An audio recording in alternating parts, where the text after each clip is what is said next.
നബി സല്ലല്ലാഹു അലൈഹി വസല്ലമ തങ്ങള് 23 വർഷക്കാലം ജീവിച്ചത് ഈ ഉമ്മത്തിന് വേണ്ടിയാണ്. ആ കാലങ്ങളിൽ അനുഭവിച്ച പീഡനങ്ങളും പ്രയാസങ്ങളും ബുദ്ധിമുട്ടുകളും ഈ സമുദായത്തിന് വേണ്ടിയാണ്. നബി സല്ലല്ലാഹു അലൈഹി വസല്ലമ തങ്ങൾ ലോകത്തുനിന്ന് വിട പറഞ്ഞതുപോലും ഈ ഉമ്മത്തിന് വേണ്ടിയാണ്. ദുനിയാ തദുമു ലിവാഹിദി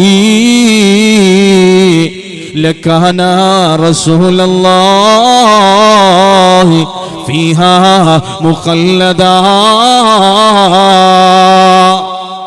ഈ ലോകത്ത് മരിക്കാത്ത ഒരാളുണ്ടായിരുന്നെങ്കിൽ അത് ഹബീബായ നബി മുഹമ്മദ് മുസ്തഫ സല്ലല്ലാഹു അലൈഹി വസല്ലമ തങ്ങളായിരുന്നു. പക്ഷേ ആ നബി തങ്ങൾ പോലും ഈ ലോകത്തുനിന്ന് വിട പറഞ്ഞു പോയെങ്കിൽ നമ്മളും വിട പറഞ്ഞു പോകേണ്ടവരാ എന്നുള്ളൊരു ചിന്തയിലേക്ക്, ഒരു ബോധത്തിലേക്ക് നാം കടന്നു വരേണ്ടവരാണല്ലോ.